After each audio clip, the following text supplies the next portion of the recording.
IFM News. IFM News. IFM News. Lokal. Arong nga inkensangit tinang balkot, tinakulem arabi iti Batac City, Ilocos Norte, kalpasan tinakam ames, ken Naindaklan nga Uram iti public market iti naso o Siudad. Iti para kasi sarita tayo karang iti vendors ket masayangan dala unay, iti kastoy agas saad iti pestuda, kalpasan anamin pinsan alinamot ti apoy dagitoy, alako da, karaman dagiti arapaap, luwa, dara ken linget tapto may patakder dagitoy a pwesto.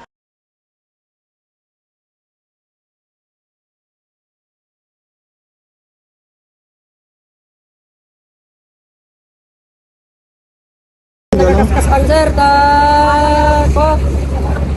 po nila mo nigasamot sa nakuha sa natin ko. Damo na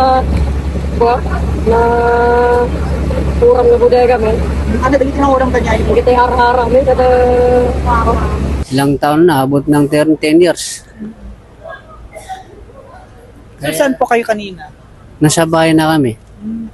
Matutulog sana kami. Biglang may tumawag sa amin na yung mga kasama namin. Sabi nila, punta kayo dito sa palengke kasi nasunog. Doon nung dumating kami dito, wala. Hanggang doon lang kami sa may isdaan. Hindi kami nakapasok. So wala na kayo nasalba kanina? Wala. Kabayatan na, nagturong tiin na ti probinsya ani Governor Cecilia Araneta Marcos ken ti Vice Gobernador ani Governor Matthew Marcos Manotok kadwana dagiti opisyales iti Siudad Tilawag tapos sirpaten ti kasasaad dagitoy.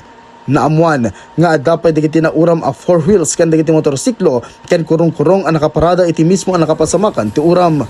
Kanya-kanya met dagiti negosyante anang bagkat kadagiti lakuda kang runaan na kadagiti mabalinpay a maisalbar.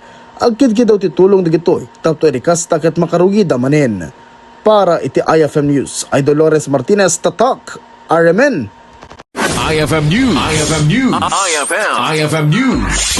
Lokal.